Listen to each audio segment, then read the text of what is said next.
Bismillahirrahmanirrahim. Assalamu alaikum. This is Myra Amjad and I welcome you from the platform of Gohar Publishers. Our motto is redefining the geography of education through digital resources for conceptual learning. जी तो dear students, आज हम Gohar science class 5 का chapter 3 continue करेंगे, जिसमें आज हम सीखेंगे pollination. लेकिन उससे पहले स्टूडेंट्स, आपको याद है फ्लावर के पार्ट्स? लास्ट वीडियो में हमने सीखे थे ना फ्लावर के पार्ट्स। जी, उन्हीं फ्लावर के पार्ट्स में जो हमारे रिप्रोडक्टिव पार्ट्स थे, हमारे रिप्रोडक्टिव ऑर्गन्स थे, वो क्या करेंगे? पोलिनेशन करेंगे। जी, आपको याद है ओवरी के बारे में, आपको स्टाइल भी याद होगा। अब मैं आपको बताती हूँ पोलिनेशन क्या होती है। जी, बुक के पेज नंबर 38 पर सबसे पहले हम पोलिनेशन के बारे में सीखेंगे। जी तो स्टूडेंट्स, हमने पढ़ा था पोलन ग्रेन्स के बारे में। आज हम पोलन ग्रेन्स को थोड़ी डिटेल्स में पढ़ेंगे। क्या होता है? पोलिनेशन का प्रोसेस एक ऐसा प्रोसेस होता है जिसमें pollen grains male part of the flower से female part of the flower के अंदर जाते हैं। अब ये किस तरह जाते हैं और वहाँ जाकर किस तरह से अपनी फर्टिलाइजेशन का प्रोसेस स्टार्ट करते हैं, इस सारे प्रोसीजर को हम क्या कहते हैं? पोलिनेशन। यस स्टूडेंट्स, अब हम देखेंगे पोलिनेशन कितनी टाइप्स की होती है। तो याद रहे, पोलिनेशन भी 2 टाइप्स की होती है। एक होती है क्रॉस पोलिनेशन और एक होती है सेल्फ पोलिनेशन। स्टूडेंट्स, क्या होता है क्रॉस पोलिनेशन के अंदर?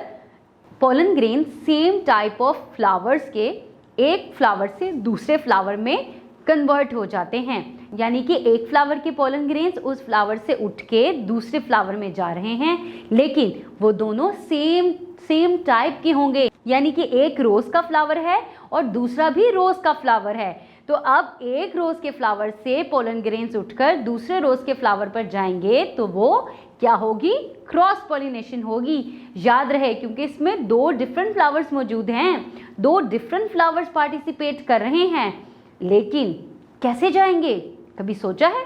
पोलन ग्रेन्स उड़ तो नहीं ना सकते। किस तरह जाएंगे? यस, अब मैं आपको बताती हूँ कि ये जाते किस तरह हैं। क्या होता है कि जब भी कोई बटरफ्लाई, कोई हनी बी या कोई बर्ड, जैसे कि हमिंग बर्ड होता है ना छोटा सा, क्या करते हैं? वो एक फ्लावर के ऊपर जाकर बैठ जाते हैं।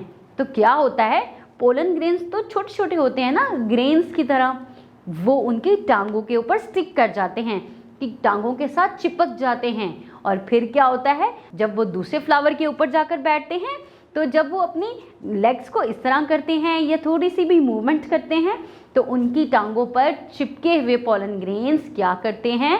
उस दूसरे फ्लावर के अंदर चले जाते हैं और फिर वहाँ से वो उसके फीमेल पार्ट के अंदर चले जाते हैं और वहाँ पे स्टार्ट हो जाती है पोलिनेशन। जी स्टूडेंट्स, इसको कहते हैं क्रॉस पोलिनेशन। कितने मजे का प्रोसेस है ना। तो अब आप सोचेंगे किस किस में होती है? सब प्लांट्स में तो नहीं हो सकती ना, हर तरह के पौधे में तो नहीं होती। कुछ मखसूस होते हैं, कुछ स्पेसिफिक प्लांट्स होते हैं जिसके अंदर क्रॉस पोलिनेशन होती है, जैसे कि एप्पल्स, जैसे कि पंपकिन या ग्रास। ये वो प्लांट्स हैं जिनके अंदर क्रॉस पोलिनेशन होती है, यानी कि अपने ही जैसे 2 फ्लावर्स आपस में पोलन ग्रेन्स को ट्रांसफर कर लेते हैं। ओके स्टूडेंट्स, तो ये थी क्रॉस पोलिनेशन। जी तो स्टूडेंट्स, अब देखते हैं सेल्फ पोलिनेशन को, कि सेल्फ पोलिनेशन क्या होती है। सेल्फ मतलब खुद। तो अब ये ऐसी पोलिनेशन है जो फ्लावर के अपने यानी कि खुद के अंदर ही होगी। मतलब कि पोलन ग्रेन्स उसी फ्लावर के होंगे और उसी फ्लावर में उसके मेल पार्ट से फीमेल पार्ट के अंदर जाएंगे। यस, अपने ही फ्लावर के पोलन्स जब अपने ही फ्लावर के मेल पार्ट से फीमेल पार्ट में ट्रांसफ़र करते हैं, तो इस तरह की पॉलिनेशन को हम सेल्फ पॉलिनेशन कहते हैं। जी स्टूडेंट्स, और ये किस किस में होती है? कुछ स्पेसिफिक पौधे होते हैं, कुछ स्पेसिफिक प्लांट्स होते हैं, जैसे कि राइस, जैसे कि वीट। बुक के पेज नंबर 38 पर और भी एग्जाम्पल्स के बारे में बता रहे हैं। जी तो स्टूडेंट्स, ये थी पॉलिनेशन, जिसमें हमने पढ़ा क्रॉस पॉलिनेशन और सेल्फ पॉलिनेशन। जी तो स्टूडेंट्स, था ना मज़े का टॉपिक? आपने कितना कुछ सीखा। आपने देखा कि किस तरह से पोलन ग्रेन से एक नया फ्रूट बनता है। आपने सीखा कि पोलिनेशन किस तरह से होती है और किस तरह से पोलन ग्रेन्स एक पौधे से दूसरे पौधे में ट्रांसफ़र करते हैं, या अगर एक ही पौधा हो यानी कि एक ही फ्लावर हो तो उसके पोलन ग्रेन्स किस तरह से उसके फीमेल पार्ट में जाते हैं। स्टूडेंट्स, था ना मज़े का टॉपिक? इसी तरह आपने इस टॉपिक को अच्छे तरीके से समझना है, याद करना है और बुक के सारे पॉइंट्स को पढ़ना है। नेक्स्ट वीडियो में हम और इंटरेस्टिंग टॉपिक के साथ मिलेंगे। Till then, take good care of yourself and the people around you. अल्लाह हाफिज़।